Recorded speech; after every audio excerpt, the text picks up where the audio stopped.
Buenas tardes a todos. Damos la bienvenida a esta tercera edición de la actualidad arqueológica en España a Mar Zarzalejos y a la ciudad de Sisapo.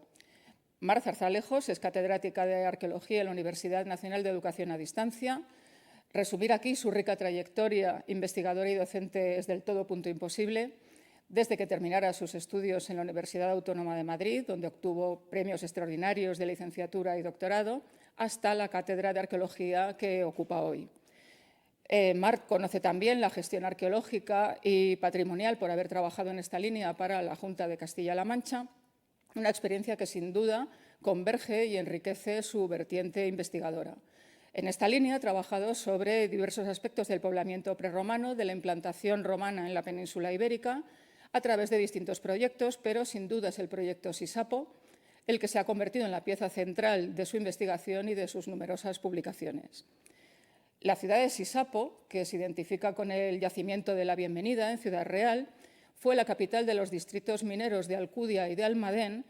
gestionando las ricas minas de cinabrio y de plata de la vertiente norte de Sierra Morena en época prerromana y en época romana. Desde hace 30 años es también objeto de un proyecto de investigación que ha producido unos resultados muy interesantes que nos va a revelar la doctora Zarzalejos y que ha combinado la excavación sistemática del centro urbano con el análisis del territorio minero que controlaba. Según todos estos datos, Sisapo estuvo activa hasta el siglo VI a.C., pero eso no fue el final de la explotación del cinabrio. Todos ustedes han oído hablar y siguen oyendo hablar del mercurio de Almadén, que se sigue explotando hoy porque estos yacimientos se han explotado durante más de 2000 años. La doctora Zarzalejos explicará cómo se usaba y cómo se gestionaba este producto en época romana, pero hay que recordar que el mercurio está en la base de uno de los grandes hitos de la Edad Moderna, que es la amalgamación o el beneficio de patio, que hizo posible la explotación de las minas americanas de plata que transformaron la economía mundial en la Edad Moderna. Esta historia empezó, como revelará la conferencia, a finales del siglo VIII a.C. Y sin más, les dejo con Mar Zarzalejos y Sisapo, capital del cinabrio antiguo. Muy buenas tardes. Muchas gracias a Paloma Otero por su amable presentación. Quería dar también las gracias en mi nombre y en el de mis compañeros de equipo al Museo Arqueológico Nacional y a la Fundación Palarc por permitirnos mostrar esta tarde las líneas de investigación que tenemos abiertas sobre el yacimiento de Sisapo y su entorno territorial dentro de este tercer ciclo sobre actualidad de la investigación arqueológica en España. Las investigaciones sobre el yacimiento de la Bienvenida se inscriben en un proyecto sistemático de larga duración que ha contado desde su inicio con el apoyo financiero de la Junta de Comunidades de Castilla-La Mancha a través de distintas fórmulas. El eje del proyecto será el estudio integral del yacimiento de la Bienvenida, que se encamina a conocer su secuencia histórica entre las etapas protohistórica y tardoantigua. La importancia de este núcleo como centro de gestión de las explotaciones mineras en la vertiente norte de Sierra Morena ha dado paso a una propuesta de análisis territorial orientada al conocimiento del paisaje antiguo en estas comarcas mineras. Esta perspectiva de análisis ha tenido cauce de desarrollo a través de dos proyectos del Plan Nacional de I+D+I, y en estos momentos estamos desarrollando un nuevo proyecto que se interesa en esta ocasión por el estudio de la producción y circulación de bienes en un ámbito territorial que incluye esta vez todas las comarcas de la mitad sur de la provincia de Ciudad Real, con el fin de ampliar un poco la perspectiva de análisis económico en el eje vertebrado por la vía 29 del itinerario antonino a su paso por estas tierras del sur de la provincia de Ciudad Real.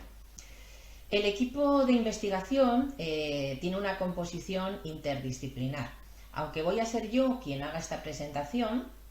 ya ven que la composición es mucho más amplia y me supera, por lo que yo esta tarde hablo en nombre de todos ellos. En esta presentación me voy a ocupar en primer lugar de ilustrar las líneas de trabajo que desarrollamos en el ámbito del propio yacimiento para, en un segundo término, mostrar los resultados sobre algunas vías de investigación que venimos desarrollando sobre el territorio sisaponense. Aún a riesgo de hacer una presentación un poquito epidérmica, en la que la limitación del tiempo seguramente me va a impedir un mínimo grado de profundidad, conscientemente voy a optar por una presentación de tipo mosaico, en la que intentaré mostrar todos los frentes abiertos en este proyecto para intentar dar una mejor idea de la amplitud de sus intereses y de la complejidad de su articulación. Empecemos por ubicarnos geográficamente. El yacimiento de la Bienvenida se encuentra en el área centro-occidental del Valle de Alcudia, en un ámbito espacial perteneciente al término municipal de Almodóvar del Campo, en el sur de la provincia de Ciudad Real. El yacimiento se encuentra ubicado junto al domo volcánico más oriental de los Castillejos de la Bienvenida y al pie de la aldea homónima. Se trata, como ven, de un paisaje con amplias lomas, con pequeños arroyos que forman parte de la red subsidiaria del río Guadiana. El yacimiento se configura como una meseta artificial que se eleva a una altitud de unos 620 metros sobre el nivel del mar, lo que, junto a la altura o la altitud del domo de los Castillejos, que se sobrepone a 714 metros, pues van a constituir los puntos más elevados en este sector del valle, proporcionando una capacidad de control espacial sobre un territorio muy vasto.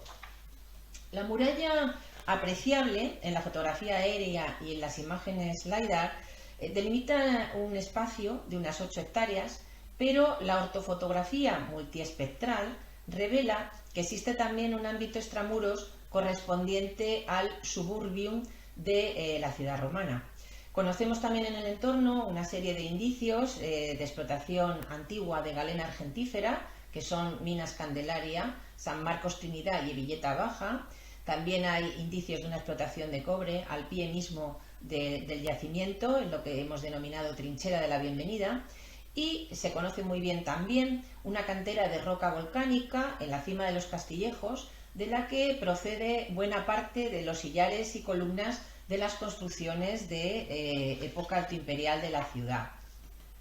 A lo largo de estos años hemos intervenido en 5 áreas del yacimiento que están ilustrando un prolongado periodo de actividad comprendido entre fines del siglo VIII a.C. y el final del siglo V o ya el VI después de Cristo. Aquí ven ustedes las 5 zonas de intervención. Las áreas 2 y 5 coinciden con sendos sectores de la muralla. El área 3 incluye lo que los lugareños denominan el Hoyo Santo, que es una depresión quizá natural, pero con indicios de acondicionamiento antrópico, correspondiente probablemente a un anfiteatro, como veremos después. En el área 4 está saliendo a la luz una instalación artesanal romana y bajo ella un edificio orientalizante. Y por último, en el área 1 se ha exhumado parte de la trama urbana ordenada por un eje mayor de orientación norte-sur y una calle de menor entidad en dirección este-oeste, flanqueadas por al menos 3 domus urbanas. Empezando por repasar un poco las particularidades de la Sisapo protohistórica, digamos que los primeros datos sobre la existencia de un poblado de estas características en la Bienvenida se obtuvieron a inicios de los años 90 del siglo pasado. Esta información procede de un corte estratigráfico A1B que se abrió en el cardo máximo de la ciudad romana en el sector central del yacimiento, que como acabamos de ver coincide con el área 1 de los sectores de excavación.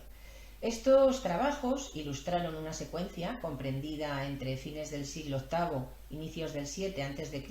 y el siglo II después de Cristo.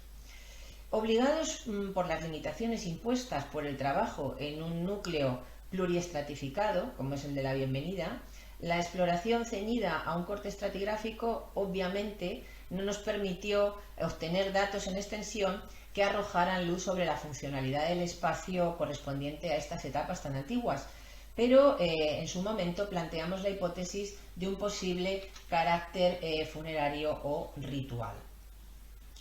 Sí que fueron muy consistentes los datos de la cultura material asociados a este momento, caracterizada por una ausencia de cerámicas a torno y sobre todo por la presencia de materiales a mano que nosotros denominamos de filiación tartésica, puesto que cuentan con claras analogías con el suroeste andaluz.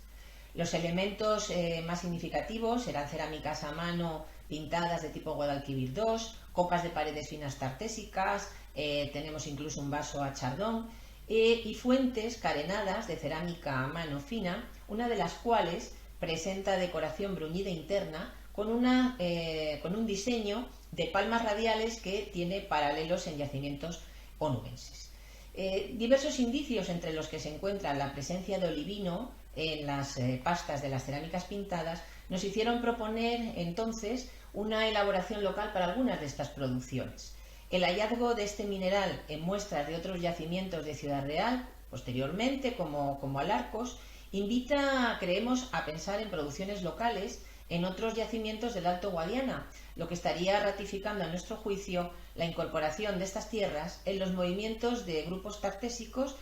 procedentes del suroeste peninsular. Las fechas de los conjuntos de este estrato basal, este estrato fundacional de la Bienvenida, nos situarían a fines del siglo VIII a.C. o quizá algo antes, por coherencia con las dataciones radiocarbónicas que se están obteniendo en conjuntos de similar composición en yacimientos como Alarcos. A estos indicadores cerámicos se han ido sumando después los hallazgos en el propio yacimiento o en su entorno inmediato, y siempre en posición secundaria, como suele ser habitual en estos casos, de 3 estelas grabadas del bronce final. Estos documentos constituyen un importante vector interpretativo acerca de la incorporación de estas tierras en los procesos y movimientos de gentes que cristalizaron en las fórmulas de mestizaje cultural que caracterizan el Hierro I en este ámbito de la península. Otro importante refuerzo para el conocimiento de esta etapa en el yacimiento de la Bienvenida ha sido la localización más reciente de los restos de un edificio singular que parece activo durante el siglo VII a.C. y en el que estamos trabajando en los últimos años. Este edificio se localiza en el área 4 del yacimiento, como ya tuve oportunidad de indicar. Su excavación, por el momento parcial, no autoriza plantear con certeza sus funciones, pero bien es verdad que los restos exhumados parecen configurar un gran edificio de planta angular con diferentes estancias, del que observaríamos aún solo parte del sector noroccidental, con unas dimensiones en sentido este-oeste de más de 18 metros cuadrados, es decir, que se trata de un edificio importante. La identificación de ciertos elementos, como altares de cenizas, polletes adosados a los muros o incluso una plataforma escalonada, enlucida con barro y posteriormente pintada en rojo, nos han hecho pensar en los conocidos como edificios sacros o santuarios orientalizantes a la hora de buscar un referente para identificar la funcionalidad de esta construcción. Por otra parte, las cerámicas asociadas, como ven aquí, insisten en remarcar las características ya apuntadas por los conjuntos de sondeo A1 a B, con un grueso del repertorio cerámico correspondiente a producciones de raíz indígena, como las cerámicas pintadas de tipo San Pedro II, Guadalquivir II y de tipo Medellín, así como un importante número de copas a mano de paredes finas sin decoración o series de cerámica tosca con distintos tipos de acabado y de decoración. Dentro del conjunto aparecen materiales foráneos bastante significativos, como urnas de tipo Cruz del Negro, una posible ánfora fenicia y un fragmento de cotila protocorintia de fábrica pitecusana. De cara a reforzar el tema del posible carácter del edificio, no deja de ser sintomático el predominio dentro de la estancia noroeste de una serie de elementos cerámicos que pueden, o que de hecho se vienen relacionando con ritos de libación y ofrendas de vino, y que son materiales muy presentes, por otra parte, en los lugares sacros orientalizantes, donde se interpretan en el marco de un consumo ritualizado del vino. Por su parte, los elementos importados que acabo de referenciar estarían poniendo de manifiesto unas relaciones bastante precoces del interior de Iberia con las factorías fenicias de la costa meridional. Pensamos que la incorporación del núcleo protohistórico de la Bienvenida en la periferia tartésica podría estar respondiendo al interés por el control de la riqueza metalífera de la zona donde se encuentra el yacimiento y también, como no, a la importancia que el comercio de ciertos metales, entre ellos el plomo y la plata, cobran las estructuras del complejo tartésico, precisamente como una de las bases de su interlocución económica con los agentes coloniales. Disponemos, aquí las tienen recogidas en esta diapositiva, de algunas evidencias directas sobre el peso del factor minero en esta primitiva fundación, entre ellas el hallazgo de fragmentos de cuarcita con impregnación en cinabrio en la base de la estratigrafía de A1B, varios fragmentos de vasos coladores, que sabemos que en yacimientos andaluces se vienen relacionando con la transformación de mineral, y el hallazgo de mazas de minero con escotadura sobre cuarcita y granito, encontradas formando parte de un pavimento, reutilizadas en uno de los pavimentos del edificio orientalizante que acabo de comentar. La adscripción estratigráfica de los datos recuperados en la bienvenida ha sido un punto de partida importante para caracterizar esta fase en el sur de la meseta y creemos que ha contribuido a secuenciar la cultura material vinculada a otros yacimientos de la provincia de Ciudad Real. De esta manera, hoy sabemos que la mayor parte de los ópida de la Oretania septentrional tienen precisamente un arranque ocupacional en esta etapa de transición entre el bronce final y el hierro I. Se trata, por otra parte, de centros que eligen emplazamientos estratégicos en relación con lo que serían grandes ejes de comunicación y de enlace entre la cuenca alta y media del Guadiana y la Alta Andalucía, el sureste y el norte de la meseta. El dinamismo y la vitalidad de estos núcleos propicia un proceso temprano de iberización que situamos en la segunda mitad del siglo VI a.C. y que coincide con la disolución del complejo cultural tartésico en el marco de la tan traída y llevada crisis del siglo VI. Los indicadores de la nueva situación en el yacimiento de la Bienvenida volvemos a encontrarlos en esa secuencia del corte A1 a B, sin que por el momento nos haya resultado posible excavar en extensión alguna zona de la ciudad ibérica por debajo de los niveles de ocupación romanos. Las evidencias de ocupación adscritas al periodo ibérico antiguo se relacionan con parte de una construcción doméstica,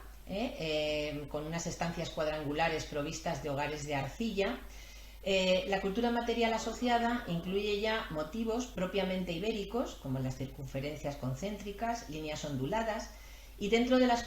producciones de cerámica gris vamos a encontrar una serie de cambios perceptibles en relación con la etapa anterior, el más significativo de los cuales va a ser la imposición de las formas hemisféricas sobre las carenadas. El núcleo se va a mantener activo durante el periodo ibérico pleno, etapa en la que van ya a registrar una eclosión importante las producciones cerámicas que cabría considerar típicamente oretanas, que van a aumentar no solo en repertorio formal, sino también en representatividad numérica respecto a las producciones grises, que cada vez serán menos frecuentes. Algo interesante a reseñar serán las importaciones en estas fechas de cerámicas áticas, que dan muestra de la incorporación del yacimiento en las rutas de comercio que conectan estas tierras del interior peninsular con la meseta. Consideramos bastante probable que las estrategias económicas del centro siguieran vinculadas durante el periodo protohistórico con la explotación de las riquezas mineras del entorno, a pesar que en esas áreas de explotación no se ha conservado resto material alguno de este beneficio, seguramente a causa del arrasamiento de las labores antiguas por parte de la minería moderna y contemporánea, que ha sido muy activa, como pueden suponer. Pero gracias al desarrollo de prácticas arqueométricas se han hallado evidencias del uso de la amalgama de mercurio aplicada al dorado de objetos. Así se ha verificado, por ejemplo, en este conjunto de fíbulas halladas en un radio geográfico bastante cercano al área de Almadén, que es Torre de Juan Abad en Ciudad Real, Los Almadenes en Pozo Blanco, Córdoba, o Cañete de las Torres en la provincia de Jaén. Esta evidencia arroja nueva luz a un conocido pasaje de Teofrasto, que se considera la primera referencia escrita sobre el proceso de amalgamación. Pero a esta se añade, consideramos, otra cita de Pausanias, que cobra bastante interés en el estado actual de conocimientos, por cuanto indica que los íberos encuentran el cinabrio junto con el oro, lo que a nuestro juicio podría podría interpretarse como la obtención de oro por amalgama. También nos consta durante el periodo ibérico el empleo del cinabrio como colorante en piezas escultóricas tan icónicas del mundo ibérico como las Damas de Elche y de Baza o el monumento de Pozomoro. Esto indudablemente estaría abogando por un conocimiento y explotación de este mineral, aunque no podemos obviamente establecer un nexo directo con el cinabrio de Almadén mientras no se verifique su consistencia isotópica con el pigmento aplicado en estas obras. Empezando ya a analizar el tema de la Sisapo romana, por lo que atañe a la primera presencia romana dentro del yacimiento, hay que indicar que, aunque nuestro conocimiento sobre el poblado protohistórico se circunscribe a los hallazgos de los que nos acabamos de hacer eco y tenemos muy poco conocimiento de la extensión del poblado y su configuración en esos momentos, sí que tenemos constancia de que desde el inicio se configura como un oppidum, esto es como un núcleo fortificado. La conocida referencia de Plinio, que menciona Sisapo entre los oppida non nobilia de la Veturia Túrdula, encuentra reflejo en la topografía del yacimiento, que se percibe muy claramente rodeada por una muralla en la fotografía aérea, como ven en esta diapositiva, siendo reconocibles hasta 19 elementos proyectados unidos por cortinas murarias en tramos de cierta regularidad con algunas irregularidades. Dos de esos elementos proyectados o bastiones han sido exhumados en el área 5 en una intervención que se planteó en el sector suroriental de la fortificación para comprobar la naturaleza de esas anomalías que apreciábamos en la fotointerpretación. Estos bastiones presentan una separación de 12 metros y se configuran como estructuras macizas con una planta, como ven, ultrasemicircular de unos 8 metros de diámetro. Tienen un careado externo de mampostería de piedra trabada con tierra y un perfil ligeramente ataludado. No hemos excavado estratos asociados a su construcción, pero sí a su uso, y presentan materiales de fines del siglo IV y siglo III a.C., por lo que evidentemente debe tratarse de una obra anterior, erigida quizás de manera sincrónica a la de otras fortificaciones oretanas como la del Cerro de las Cabezas en Valdepeñas. Precisamente las evidencias más claras de la presencia romana en el núcleo las vamos a hallar en este punto y se materializan en una reforma de la fortificación urbana consistente en un lienzo de casamatas que se superpone a la anterior muralla de bastiones que previamente fue desmantelada para disponer de una superficie de asiento rasa. Se han excavado unos 35 metros lineales de esta estructura, que está compuesta por varios conjuntos de casamatas con uno de los tramos adelantados y que conservan prácticamente inalterado el muro perimetral externo, en tanto que el interno se vio muy severamente afectado por las reocupaciones de época tardía en este punto de la ciudad. Esta modalidad de arquitectura, en el ámbito de la poliorcética romana, ha sido testimoniada por posterioridad en un tramo de la muralla romana republicana de Cartagena, fechado en la primera mitad o mediados del siglo II a.C. y significativamente en otra capital minera. Los materiales diagnósticos asociados permiten situar esta obra en las décadas centrales del siglo II. Estas fechas coinciden con las obtenidas en yacimientos metalúrgicos como Valderrepisa, en Fuencaliente, Ciudad Real, por lo que pensamos que representan el punto de partida de la explotación a gran escala de los minerales de la región. Nos parece muy significativo, además, el hecho de que se opte por un recurso defensivo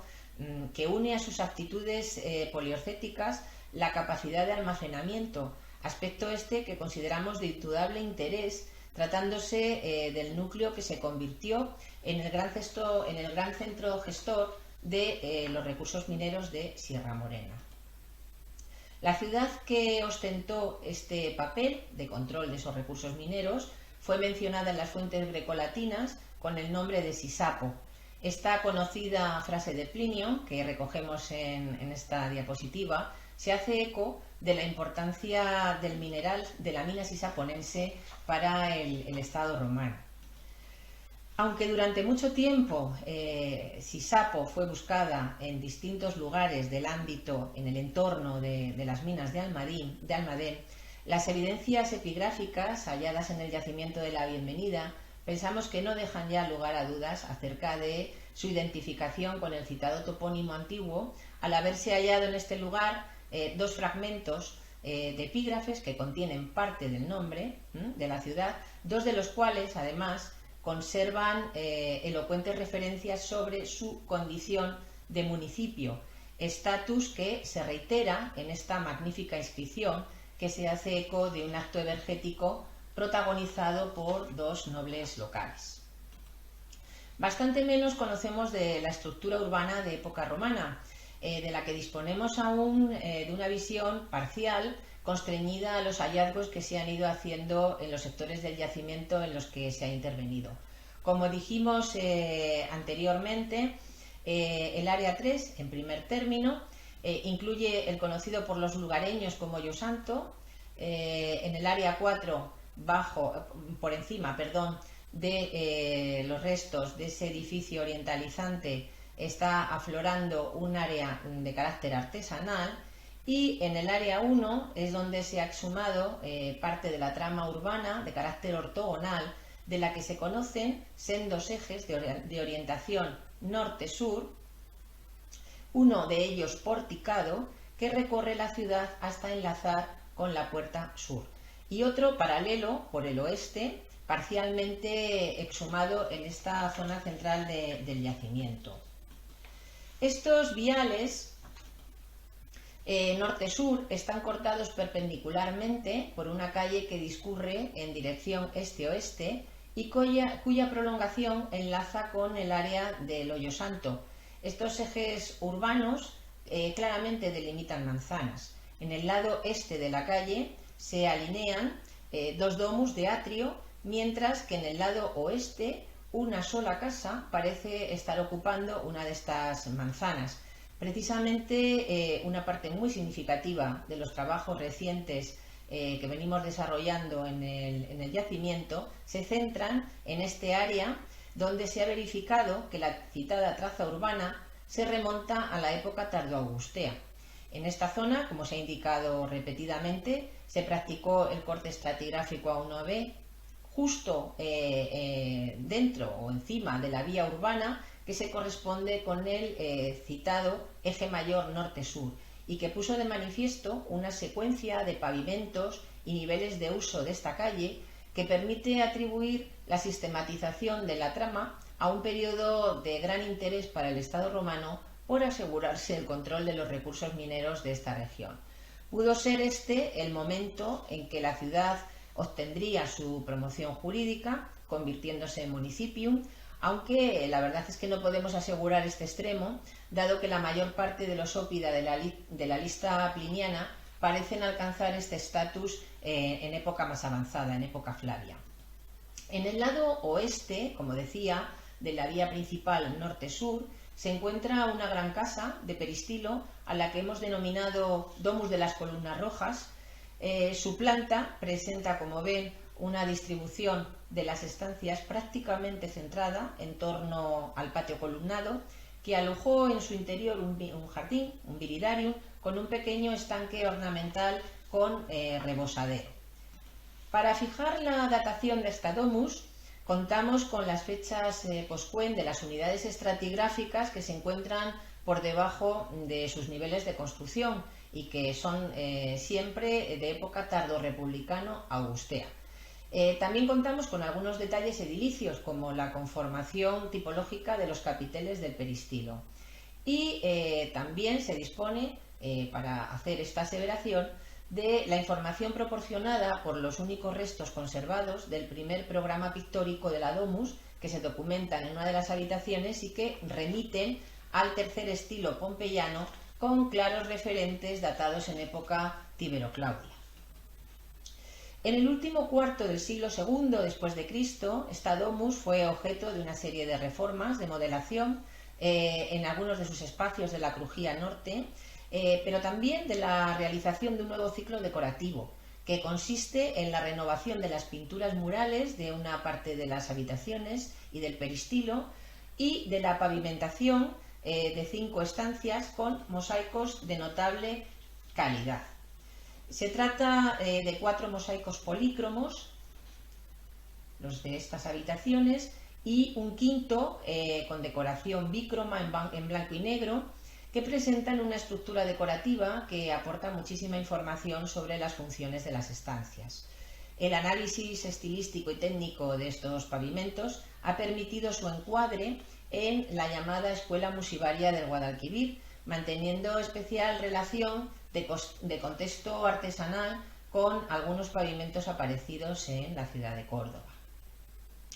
El hallazgo de un grafito sobre el enlucido rojo de una de las columnas del peristilo de la casa que estamos viendo, de este grafito con escena de gladiatura, nos hizo repensar la función de esa gran depresión conocida como Hoyo Santo, a la que me estoy refiriendo repetidamente, y que los eruditos locales desde fines del siglo XIX habían venido considerando como la huella de un anfiteatro.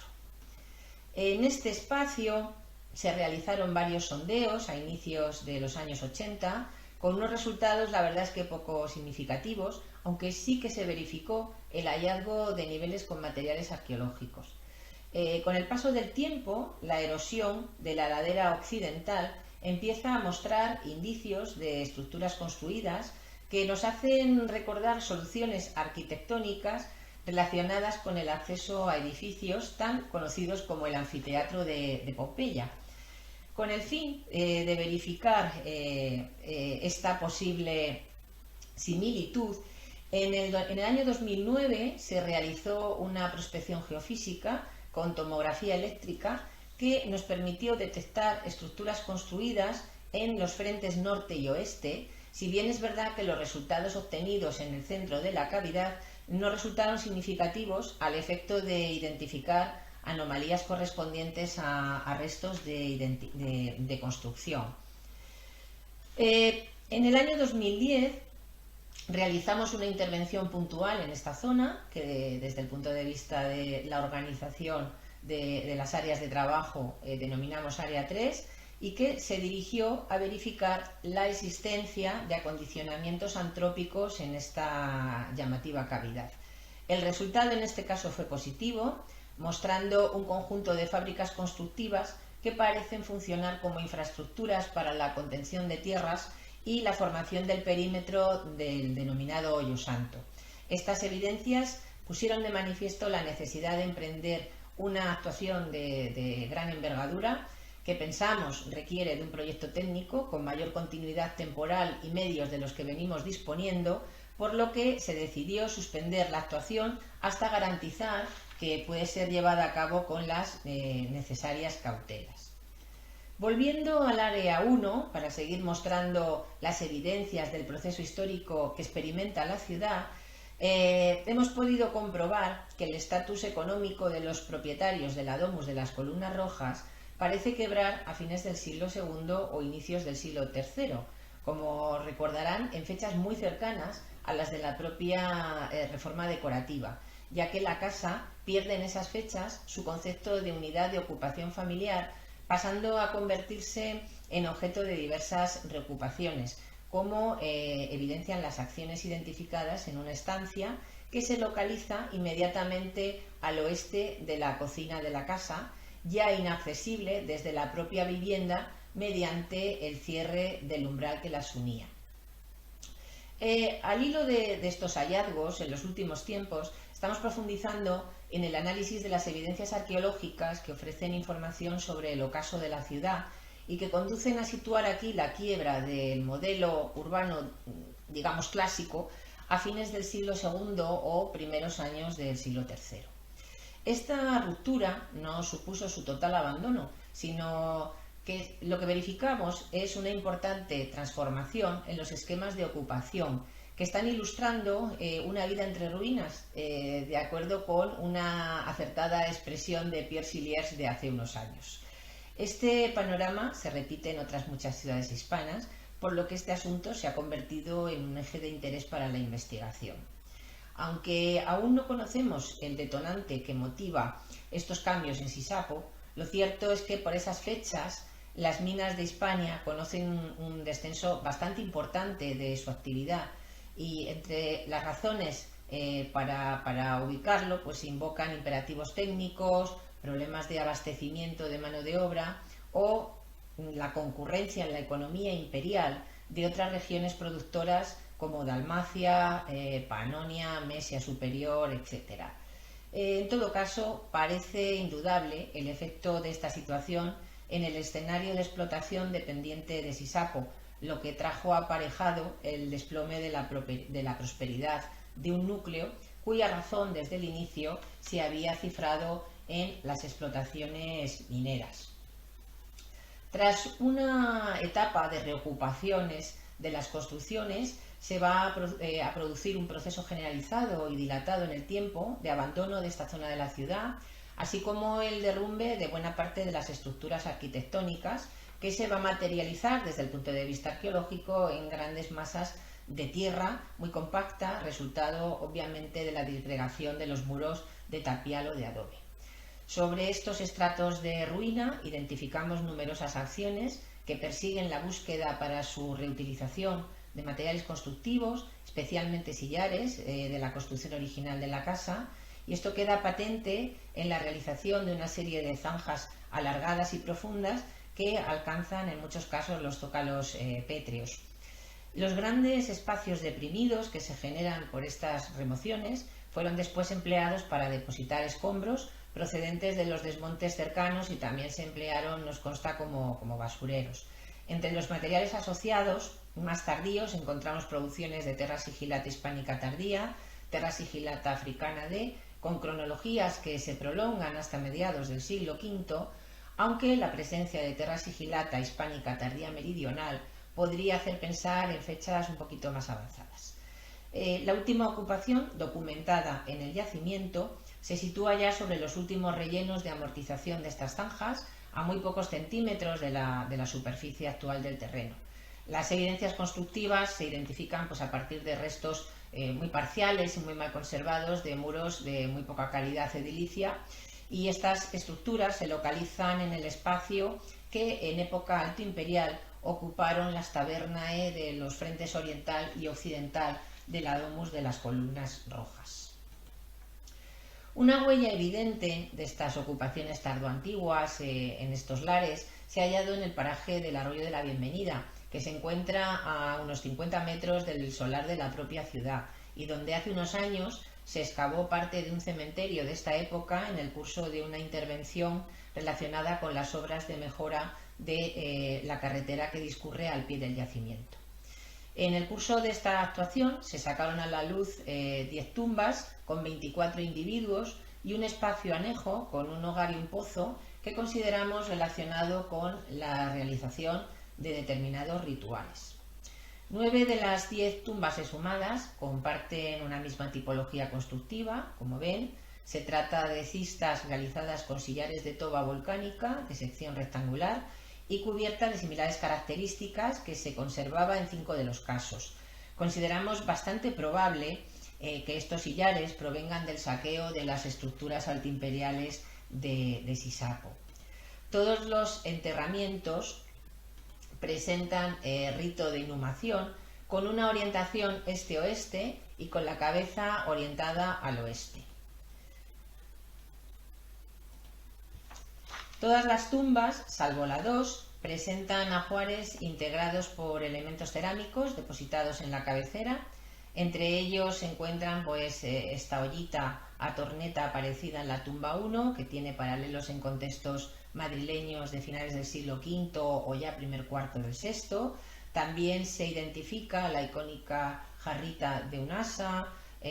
o la botella globular, que en contexto funerario pues parecen estar exhibiendo su filiación con los ritos romanos de libación. Otro morfotipo característico será el cuenco carenado a torno, heredero de las producciones clásicas y muy bien representado en contextos del siglo V e inicios del VI en este ámbito territorial. Pasando ya a repasar rápidamente una parte de los estudios sobre el territorio sisaponense que venimos investigando desde hace unos años, quiero empezar diciendo que el escenario geográfico en que se sitúa nuestro estudio incluye las comarcas de Almadén, Valle de Alcudia y Sierra Madrona y el sector meridional del campo de Calatrava, que todo ello afecta al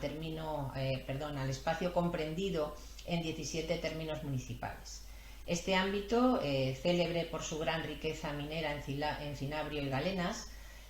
constituyó un polo indudable de atracción para el asentamiento de comunidades humanas desde la prehistoria reciente, y fue a partir de mediados del siglo II a.C. cuando adquiere, como hemos visto, lugar propio en las fuentes antiguas al formar parte de los procesos de apropiación de los recursos productivos de la península ibérica protagonizado por Roma. Una primera fase de nuestra investigación se orientó a la identificación de los recursos explotables, empezando por los de carácter minero, que constituyen, como he dicho, un importante atractivo para las comunidades antiguas y que van a consistir básicamente en el cinabrio y el mercurio del área de Almadén y en la galena argentífera, cuyos filones se extienden por todo el valle de Alcudia. Otra parte importante de los recursos explotables son los de carácter agropecuario y forestal, dada la condición estacional de las explotaciones mineras y la necesidad de disponer de un soporte alimenticio para las comunidades asentadas en esta región. Dentro de las actividades de análisis territorial que hemos desarrollado se encuentra la emisión de hipótesis de identificación funcional de los yacimientos. Se ha realizado este trabajo a partir de la combinación de diferentes variables en los yacimientos, como la extensión y localización, la unidad fisiográfica de ocupación, la entidad y naturaleza de los restos de superficie, la visualización del territorio circundante desde los propios yacimientos, su proximidad a vías de comunicación, la potencialidad de los recursos susceptibles de explotación en el entorno, es decir, toda una serie de variables cuya aplicación nos ha permitido establecer estas 4 grandes categorías de yacimientos con diferentes subtipos cuya definición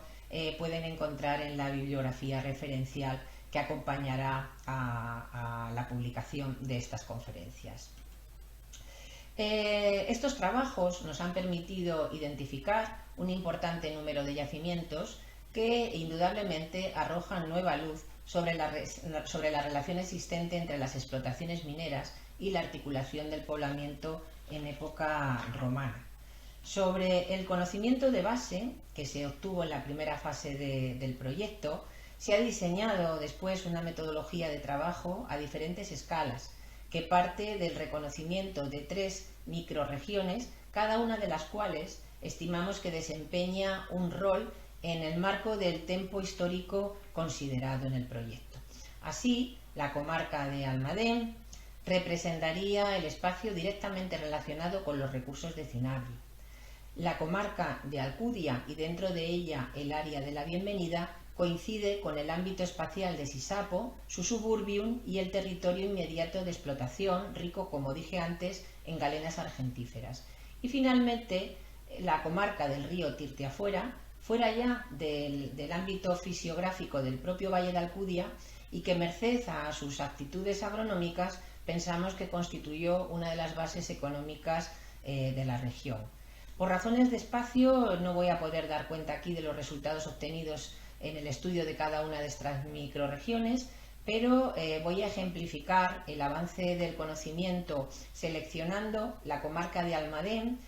por representar el ámbito de la explotación minera por la que Sisapo entró por derecho propio en la literatura clásica occidental. En esta microrregión se han identificado 3 áreas de concentración del poblamiento que son la dehesa de Castilseras, la dehesa de Almadén y el área del Guadalmed, con una tipología de sitios que refleja una densa red de establecimientos de diferente función que sirvió de soporte a la actividad extractiva, con lugares relacionados con la minería y la metalurgia, pero también, y esto es importante, con una intensa explotación agropecuaria del entorno. En esta área hemos seleccionado 2 yacimientos para la realización de estudios de detalle que se enfocan a contrastar la hipótesis de identificación funcional que hemos podido ir estableciendo en el curso de los análisis territoriales. Uno de estos yacimientos es el conocido como Quinto del Hierro. Es un yacimiento a caballo entre los términos municipales de Almadén y Almadenejos y posee un interés arqueológico desde nuestro punto de vista excepcional. El protocolo de intervenciones comportó en este caso una microprospección arqueológica, la caracterización geológica del sitio, una topografía de detalle, aplicaciones geofísicas con georradar y tomografía eléctrica.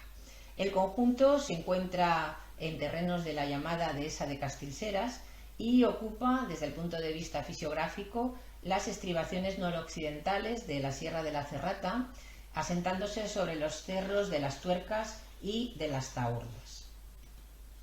El protocolo de trabajos, como decía, incluye también la fotointerpretación, que en este caso ha permitido identificar las áreas funcionales del yacimiento, permitiendo reconocer el lugar donde se erige el poblado, las áreas de explotación con los espacios de escombreras y la zona de fundición y una posible área de necrópolis a partir del hallazgo de una estela que se conserva en la Casa de la Cultura de Almadén. Las prospecciones eléctricas que realizamos aquí confirmaron la existencia de anomalías en la mitad sur del asentamiento que coincidirían con la zona de la muralla. En la zona del poblado se han identificado en microprospección precisamente ese elemento defensivo, una muralla, pensamos que con una estructura de cajones o casamatas, así como uno de los accesos. La prospección, asimismo, nos permitió identificar las dinámicas postdeposicionales, marcando los sectores de concentración de los restos. Estos datos coinciden con los conocidos en ámbitos mineros cercanos, como el sur de Sierra Morena, y constituyen una clara muestra de que en este lugar impera la imagen de un paisaje minero fortificado. Los materiales de superficie ilustran un periodo de ocupación muy prolongado en este lugar, con un arranque en tiempos tardorrepublicanos y probada continuidad en época tardía. El yacimiento del Quinto del Hierro consta de un filón principal, denominado o conocido en la literatura minera como filón de las Rafas, cuyo nombre hace mención a los importantes trabajos mineros antiguos que aparecían en superficie. Se trata, como ven, de labores en trancada con pozos de sección cuadrada que denotan claramente trabajos en profundidad. La mayor parte de los trabajos antiguos se encuentra hoy en una zona vallada por Mayasa, que es la propietaria de la finca en la que se encuentra el yacimiento, y está cubierta por una espesa vegetación de monte bajo, pero resultan aún visibles varios pozos y bastantes hundimientos que evidencian el desarrollo de minería subterránea. Aunque obviamente no es fácil discernir la cronología de origen de estos trabajos, la morfología de tendencia cuadrada que presentan algunos de estos pozos podría, a nuestro juicio, apuntar su posible origen romano, tal y como se verifica en otras comarcas mineras de Sierra Morena. En el propio entorno de estas labores, en las laderas de los cerros de las Tuercas y de las Taurdas, existe aún una importante dispersión de escombros de extracción. Por su parte, el área metalúrgica se encuentra localizada en una zona conocida como Fuente del Hierro, al sureste del conjunto, y en torno al curso alto del arroyo asociado a esta fuente y a otra que se encuentra en las inmediaciones. Esta localización es óptima por la proximidad a la mina y sobre todo por la existencia de agua, bastante combustible y muy buena exposición a los vientos para asegurar el tiro de los hornos metalúrgicos. Si tuviéramos alguna duda sobre la funcionalidad o la antigüedad de este espacio, en el área hemos hallado también algunos molinos de mano, así como yunques cuarcíticos con huellas de uso en la superficie. Por lo que respecta al segundo yacimiento en el que hemos realizado estudios de detalle, se trata de los yacimientos de Pilar de la Legua y Arroyo de la Pila, que se sitúan a unos 4 kilómetros de Almadén, y iniciamos estos trabajos de caracterización o trabajos de detalle con el fin de contrastar las hipótesis de caracterización que habíamos realizado a partir de la información de superficie y que caracterizaba o tipificaba estos yacimientos como una necrópolis tardía y una unidad rural menor de tipo 1 respectivamente.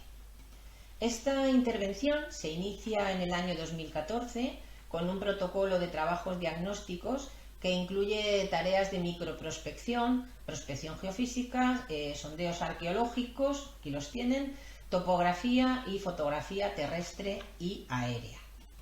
Los resultados positivos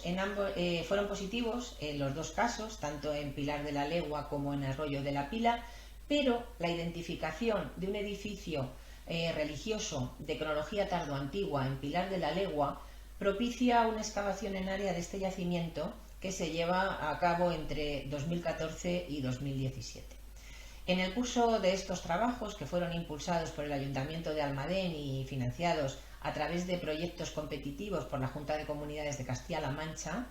se ha descubierto una iglesia rural de construcción ex novo que aporta datos, pensamos que inestimables, sobre una etapa bastante desconocida en este ámbito geográfico. Este yacimiento fue objeto de una acción contemporánea de excavación mecánica que afectó a la porción suroccidental del edificio a mediados de los años 90 del siglo pasado, expoliando de paso algunas estructuras funerarias existentes en la nave. A pesar de estas afecciones severas en algunas zonas y del importante grado de arrasamiento que experimenta el edificio, es posible restituir en buena medida su planta, que presenta un cuerpo principal de tendencia rectangular de 20 metros por un poco más de 12,2, con una única nave flanqueada por dos estancias dispuestas en cada una de las crujías longitudinales, separadas de la nave mediante muros corridos y comunicadas con ella a través de umbrales, algunos de los cuales aún se conservan. En la zona central de las crujías norte y sur se abren otros dos ambientes afrontados que quizás podrían interpretarse como espacios asociados a sendos accesos a la iglesia. El frente occidental remata en un cuerpo rectangular proyectado y en el frente opuesto la cabecera sobresale del cuerpo central conformando una estructura de planta trapezoidal hacia el exterior y en forma de ábside ultrasemicircular en el interior.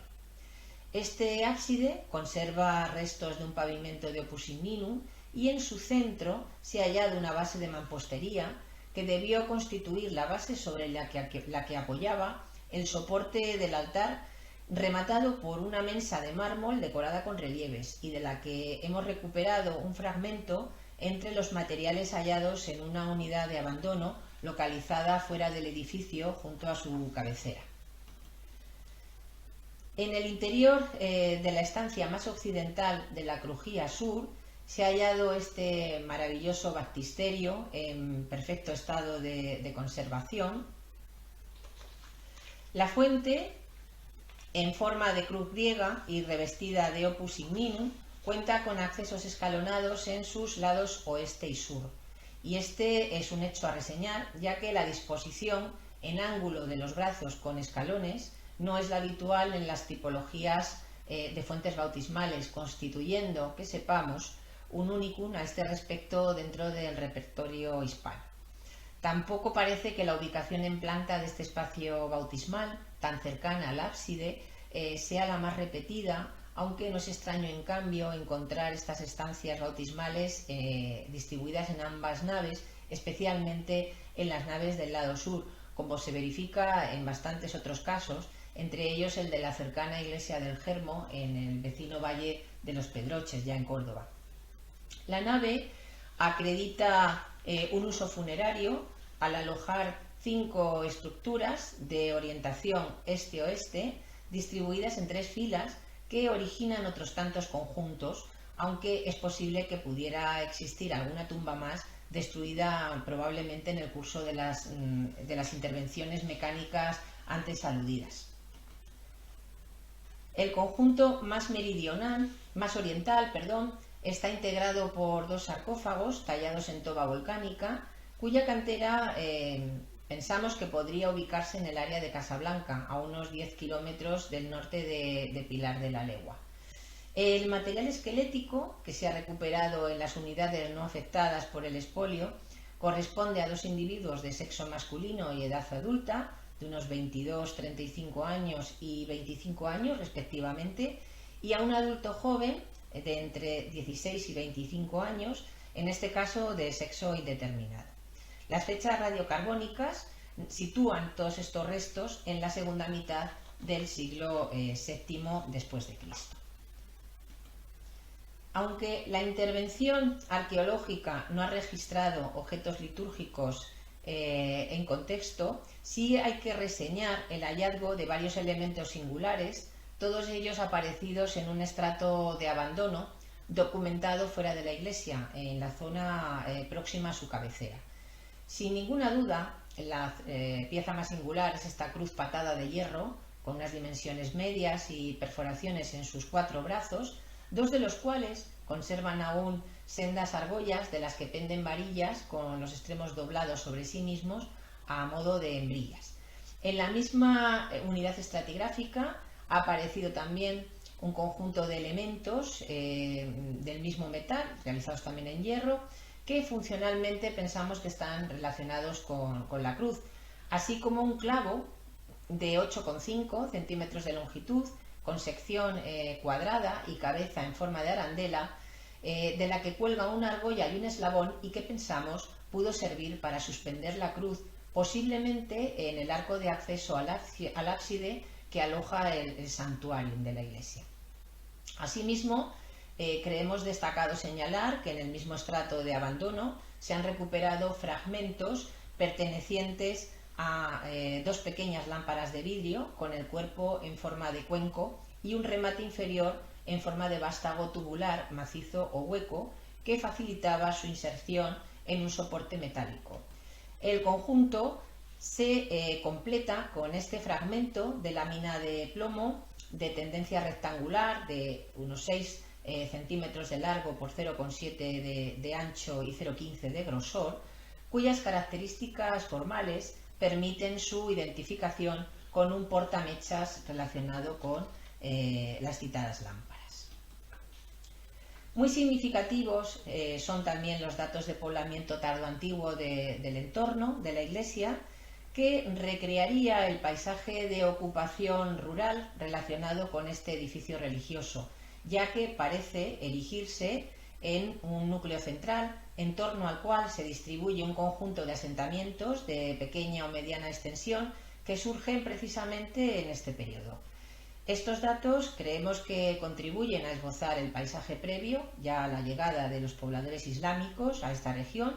cuyo protagonismo en la explotación de los recursos mineros de Almadén resulta históricamente mejor conocido que el correspondiente a estas etapas de la tardía antigüedad.